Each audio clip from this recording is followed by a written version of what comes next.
दोस्तों आज हम सॉल्व करेंगे पैसेज। और पैसेज को लेकर के बहुत बड़ी प्रॉब्लम्स रहती है, खासकर हिंदी मीडियम्स के स्टूडेंट्स के लिए। हालांकि ऐसा नहीं कि इंग्लिश मीडियम के लिए इंग्लिश मीडियम के स्टूडेंट्स के लिए प्रॉब्लम नहीं रहती, रहती है दोनों के लिए। बट कैसे सॉल्व करना है, क्या है, देखो मैं यहां पर थोड़ा सा आपको बता दूं कि हमारे एग्जाम्स में दो तरीके के पैसेज आते हैं। क्या आते हैं भाई? दो तरीके के पैसेज आते हैं। एक पैसेज आता है हमारे पास, एक आता है शॉर्ट पैसेज और एक आता है लॉन्ग पैसेज। हमारे जितने भी हैं बैंक और कैट के जितने भी एग्जाम है, अगर उनको छोड़ दिया जाए तो सब में कैसा पैसेज आता है भाई? शॉर्ट पैसेज आता है। एक पैसेज दे रखा होता है ऐसे करके, एक पैसेज दे रखा होता है, उसमें 5 क्वेश्चन पूछे जाते हैं, 5 करीब क्वेश्चन पूछे जाते हैं। किसमें? शॉर्ट पैसेज में। और लॉन्ग पैसेज में मैक्सिमम 15 और मिनिमम 8 इतने पूछे जाते हैं। किसमें पूछा जाता है? बैंक और कैट के एग्जाम्स में। और आपको देखा होगा यूट्यूब पर इतने सारे लोग अपने अपने तरीके से पैसेज बताते हैं, ऐसे सॉल्व करिए, ऐसे सॉल्व करिए। भाई मैं एक सिंपल सा तरीका आपको बताऊंगा, अब वो रियलिटी है। क्या है भाई? रियलिटी है। अगर आप ऐसा नहीं करते तो आपसे पैसेज नहीं बन सकता, चाहे आप कितनी भी ट्रिक अपना लो। वो क्या है वो समझते हैं। देखिए, आपको पता है यहां पर कोई पैसेज लिखा हुआ है, क्लियर है ना? मान लो ये आपकी मदर टंग में लिखा हुआ है, आपकी मातृभाषा में लिखा हुआ है, तो आप इस पैसेज को पढ़ेंगे और तुरंत आंसर दे देंगे, क्योंकि जो लिखा हुआ है वो समझ में आ रहा है ना। बट अगर हम लोग बात करें किसकी, ये वो लैंग्वेज में आपसे पूछ लिया जाए जो आपसे आती नहीं है, कहने का मतलब है इंग्लिश में पूछ लिया जाए, फ्रेंच में पूछ लिया जाए, स्पेनिश में पूछ लिया जाए, तो आपको यहां पर लिखा हुआ वो आपको समझ में नहीं आ रहा, तो आप आंसर क्या देंगे? कहने का मतलब ये है कि भाई कोई ट्रिक नहीं है, सिर्फ एक ट्रिक है कि इसमें जो लिखा हुआ अगर आपको नहीं समझ में आ रहा है तो आप इस पैसेज को कैसे सॉल्व कर पाएंगे।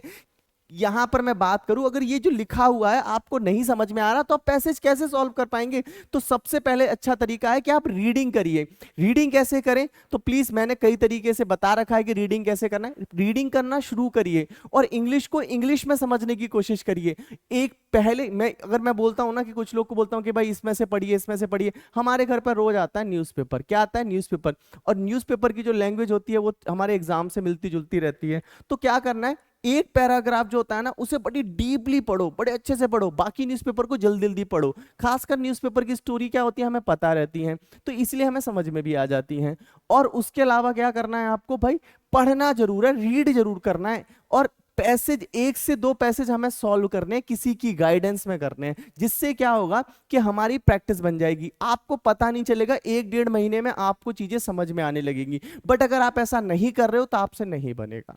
तो क्या बताया है आपसे? बस क्या करना है? ट्राई करना है। क्या करना है? प्रैक्टिस करनी है और कुछ नहीं करना।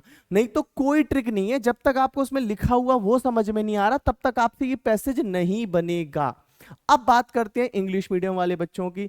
उनके साथ क्या दिक्कत होती है? तो उनको क्या, जो वर्ड आ जाते हैं ना उसमें कुछ डिफिकल्ट वर्ड आ जाते हैं, तो प्लीज उनसे भी मैं ये कहना चाह रहा हूं कि वो रीडिंग करें और जो डिफिकल्ट वर्ड्स होते हैं उन पर थोड़ा सा ध्यान दें, ठीक है? अब बात करते हैं बैंक और कैट वाले स्टूडेंट्स के लिए। बैंक और कैट वाले जितने भी स्टूडेंट्स हैं उनमें बहुत ज्यादा पैसेज कैसा आता है? लेंदी आता है। और लेंदी पैसेज आता है तो उसकी कुछ ट्रिक्स होती हैं कि पॉजिटिव का आंसर पॉजिटिव, नेगेटिव का आंसर नेगेटिव, ऐसे बहुत सारी ट्रिक हम लोगों ने भी बना रखी है। तो उससे हम लोग क्या करते हैं? आसानी से आंसर निकाल देते हैं। इतना समझ में आ रहा है आपको? अब एक बात और समझते हैं कि पैसेज अगर आपको सॉल्व करना है तो उसको हिंदी ट्रांसलेशन करने से बचें। वो तो हम लोग उन बच्चों को समझाने के लिए कोशिश करते हैं कि जो हिंदी मीडियम के और इनिशियल स्टेज पर पैसेज करना चाह रहे हैं। तो ये जो मैं पैसेज अभी दे रहा हूं तो मैं देखो कैसे करूंगा, वही आपको करना है, ठीक है? तो आपको घर पर कैसे करना है वो उसके तरीका बता रहा हूं। ऐसे आपको एक पैसेज डेली मिलने वाला है, जैसे ये पैसेज वाली सीरीज आपको मिलेगी तो डेली एक पैसेज मिलेगा यहां पर करने के लिए। यहां पर आपको सोल्यूशन भी कराएंगे और मैं अभी पूरा पैसेज दिखाता हूं जिससे आप आंसर भी लगा लें, क्योंकि ये यूट्यूब पर वीडियो डलेगी तो आप इसे पॉज कर करके देख सकते हैं, ठीक है? तो मैं इसके सामने से हट जाता हूं। ये पूरा हमारे पास कंप्लीट पैसेज दे रखा है ना? अब बात करते हैं, समझते हैं। तो आपको क्या करना है? ये पैसेज पढ़ना है। कैसे पढ़ना है? जैसे मैं बोल रहा हूं, ये वाला पूरा पैसेज पढ़ा, ऑलरेडी मैंने पढ़ रखा है तो मैं थोड़ा सा टाइम नहीं लूंगा, आप लोग इसे यहां पर पॉज करके एक बार में पढ़ लेंगे, ठीक है? फिर क्या करना है? नेक्स्ट स्लाइड पर जाएंगे। सॉरी, ये नेक्स्ट स्लाइड है इसकी, इस पर जाएंगे। पढ़ो इसको फटाफट से, पॉज कर लिया हुआ आपने, आप इसको पढ़ेंगे, ठीक है? फिर इसका अगले वाला सेक्शन, अगले वाला फर्स्ट क्वेश्चन आता है, ये वाला आपने पॉज करके आप इस क्वेश्चंस को भी देख लेंगे, ठीक है। नेक्स्ट, ये वाला क्वेश्चन आपको दिख गया होगा, फिर उसके बाद ये वाला भी दिख गया होगा, आप पॉज कर करके देख सकते हैं, ठीक है। फिर ये हो गया होगा हमारे पास, ठीक है। अब हमारे पास लास्ट आता है, 5 क्वेश्चन ही है इसमें। ये शॉर्ट पैसेज है भाई, कैसा पैसेज है? शॉर्ट पैसेज है, ठीक है। ये हमारे किस एग्जाम्स में आता है? एसएससी और वनडे अदर एग्जाम्स में आता है। बैंक और कैट में इतना छोटा पैसेज नहीं आता, बड़ा पैसेज आता है। अब इसको सॉल्व कैसे करना है? तो प्लीज मैं आपसे फिर बोलना चाहता हूं, रीडिंग करनी है। अगर आप रीडिंग नहीं करोगे तो नहीं बनेगा। प्रॉब्लम यह कि हमारे एग्जाम में पूछा जाता है तो हमें पढ़ना पड़ता है, फालतू में हम पे थोपी जा रही है इंग्लिश। अगर हमारे एग्जाम में आता है तो हमें पढ़ना पड़ता है, ठीक है ना। तो हमें क्या करना है? सीखना है। क्या करना है? सीखना है। तो चलते हैं आगे। तो ये पैसेज दे रखा है, तो आप इसे फटाफट से देखो, जल्दी जल्दी से पढ़ेंगे, ऐसे करके पढ़ेंगे। मैंने अभी इसकी स्लाइड आपको दिखा दी है सारी की सारी। फिर आपको आंसर लगाना है, ठीक है। आंसर ऐसे लगाना है, उसमें से फिर आंसर को चेक करना है। अब गलत हो, अब इसमें से राइट रॉन्ग आपने चेक कर लिए।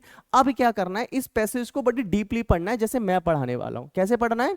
डीपली पढ़ना है, ठीक है। इस तरीके से करना है। 3 मिनट से ज्यादा बेसिक पैसेज को टाइम नहीं देना। अगर आप फ्रेशर हो तो 4 मिनट दे सकते हैं, नहीं तो 3 मिनट से ज्यादा इस पैसेज को टाइम नहीं देना। जल्दी जल्दी इसको क्या करना है? जैसे हिंदी पढ़ते हो ना, वैसे ही इसे पढ़ करके समझ करके आंसर लगाना है, चाहे जितने भी क्वेश्चन बने, चाहे एक भी ना बने, ठीक है। तो अब आगे क्या करते हैं भाई? अब मैं इस पैसेज को सॉल्व कराता हूं। कैसे? देखो, यहां पर हमारे पास जो वर्ड है क्या है? ये दिख गया होगा आपको। यहां पर कलर चेंज कर लेते हैं थोड़ा सा,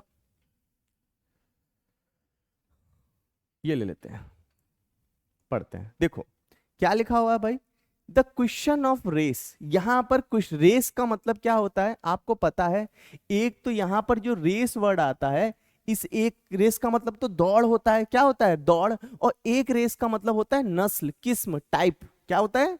नस्ल, किस्म, टाइप, वैरायटी। क्या बोलते हैं? वैरायटी। तो यहां पर इसका मतलब क्या है? नस्ल से है। किससे मतलब है भाई? यहां पर नस्ल, जिसे हम लोग इंग्लिश में क्या बोलते हैं भाई? टाइप या वैरायटी, ठीक है। ये हो जाता है। अब बात करते हैं race, the question of race. Race यानी नस्ल का सवाल, हैज कॉज्ड, कारण हुआ है।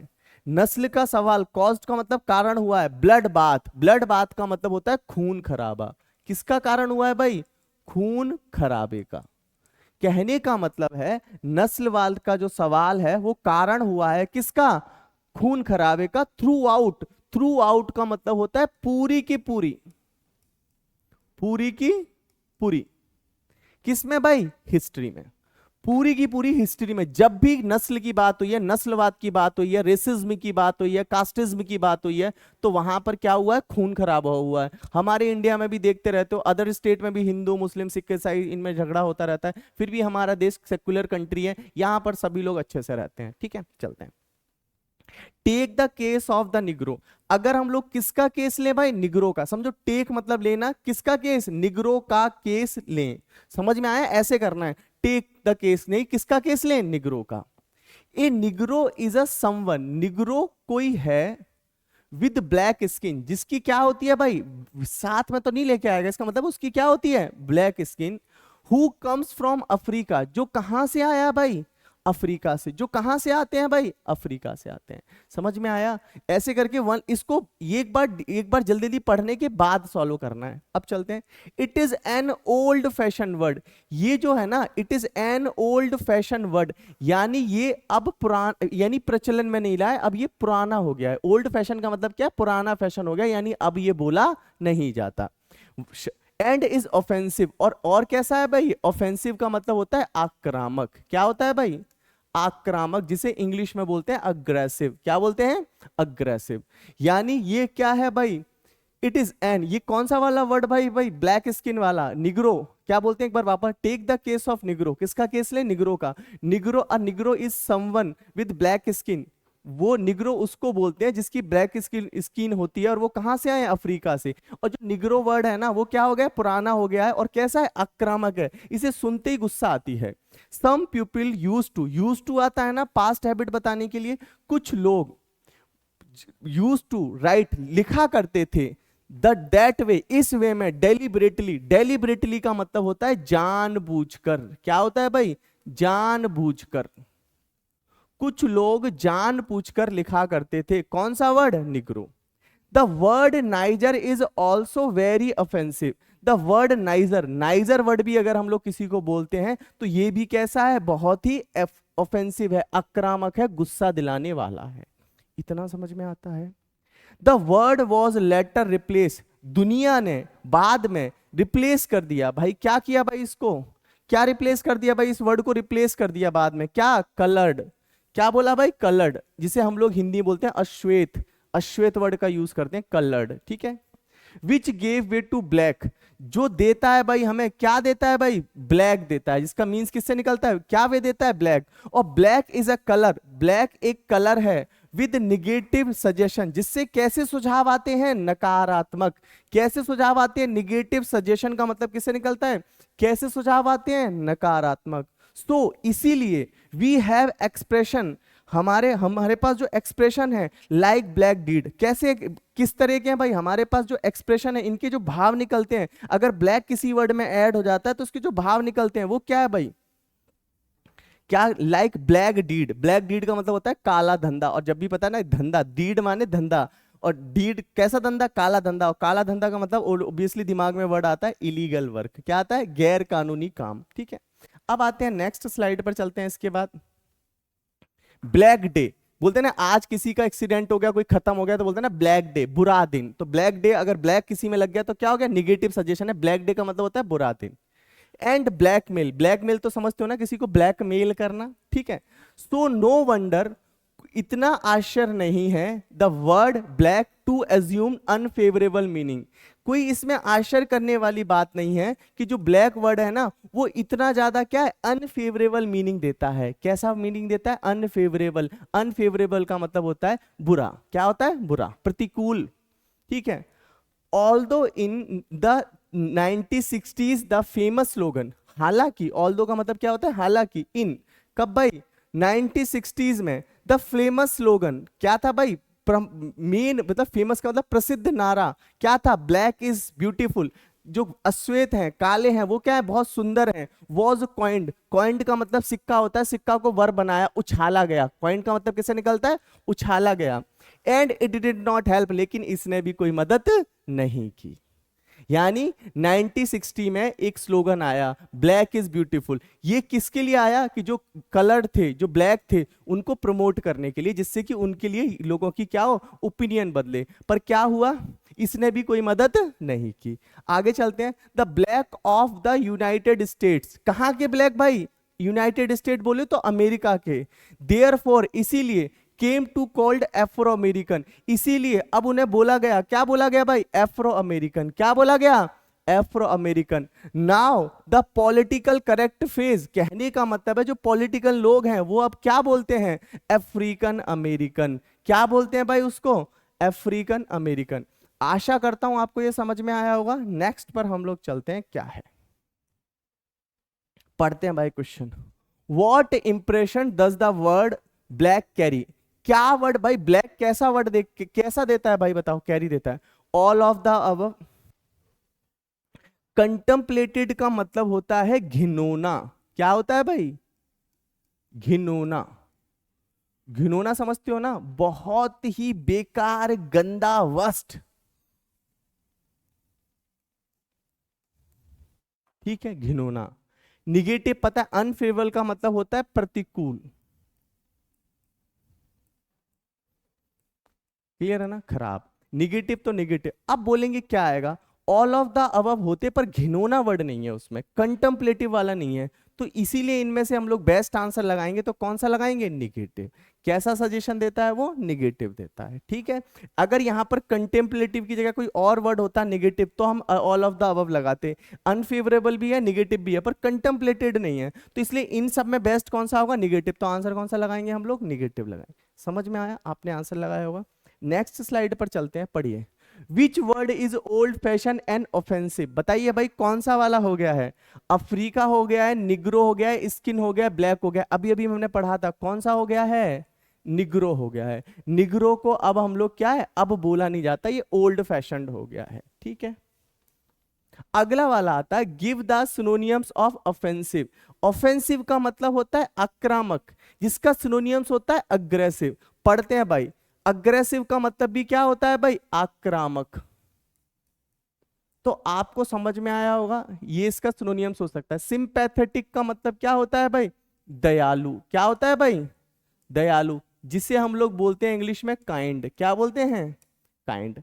डिफेंडिंग का मतलब होता है प्रोटेक्टिंग, रक्षा, सुरक्षात्मक, प्रोटेक्टिंग होता है, ठीक है ना, सुरक्षात्मक। कॉटस का मतलब होता है जनरस। क्या होता है भाई? जनरस, जिसका हिंदी में मतलब होता है उदार। उदार को बोले तो भाई सभ्य, सभ्य को दूसरे शब्दों में बोले तो जेंटल, ठीक है, ये मीन्स होता है इसका, ठीक है। अब बात यहां पर आती है कि इनमें से आंसर कौन सा होगा, तो सिनोनियम्स पूछ रहा है। अग्रेसिव, ये तो पॉजिटिव सेंस देते हैं, तो इसलिए इसका आंसर कौन सा होगा? अग्रेसिव होगा, ठीक है, ये हो गया। अब अगले वाले पर आते हैं, which is the political correct phrase. Political correct phrase कौन सा था? सबसे लास्ट लाइन में आपने देखा होगा, यहां पर हमारे पास स्लाइड कौन सी थी, यहां पर politically correct phrase is African American. तो आपको समझ में आ गया होगा पॉलिटिकल करेक्ट फ्रेज कौन सा है भाई, तो क्या आएगा? African American. जल्दबाजी में ये मत लगा देना, कौन सा आंसर होगा? African American. आशा करता हूं यहां तक तो समझ में आया होगा। अब आगे चलते हैं, पढ़ते हैं। Why was black is beautiful coined? ये नारा क्यों दिया गया, ये क्यों छाला गया कि ब्लैक ब्यूटीफुल होते हैं, ये वाली बात क्यों की गई? तो अब लोग पढ़ते हैं, to encourage racial and caste bias. Encourage का मतलब होता है बढ़ावा देना। क्या करना भाई? बढ़ावा देना, बढ़ावा देना।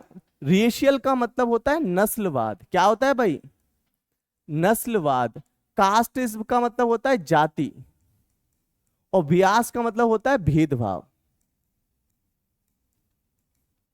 तो बियास का मतलब क्या होता है भाई? भेदभाव। तो कहने का मतलब है बढ़ावा देना नस्लवाद और जातीय भेदभाव को।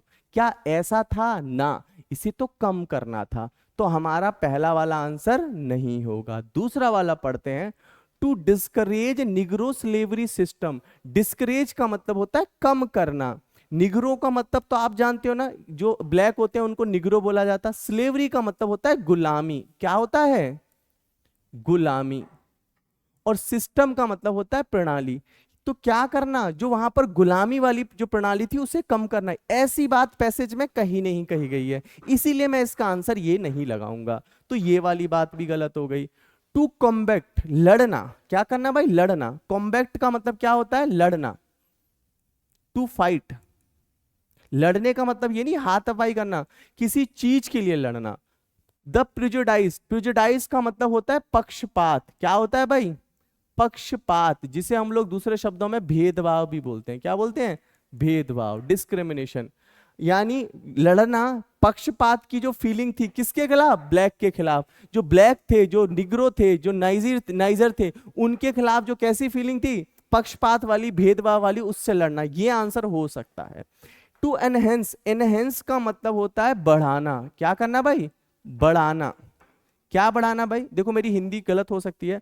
कॉन्फिडेंस ऑफ एबोरिजिनल्स, एबोरिजिनल्स का मतलब होता है आदिवासी। क्या होता है? आदिवासी। यानी एबोरिजिनल्स का मतलब होता है, एबोरिजिनल्स का मतलब होता है आदिवासी। क्या होता है? आदिवासी। तो आपको समझ में आ गया होगा। तो जो आदिवासी थे उनका कॉन्फिडेंस बढ़ाना था क्या? ऐसा इसमें नहीं कहा गया है।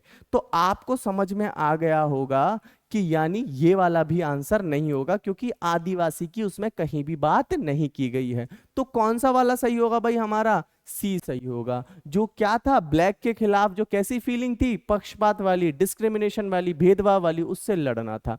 तो ये इसके आंसर हो गए। फिफ्थ वाले का हमारा कौन सा आंसर हो गया? सी।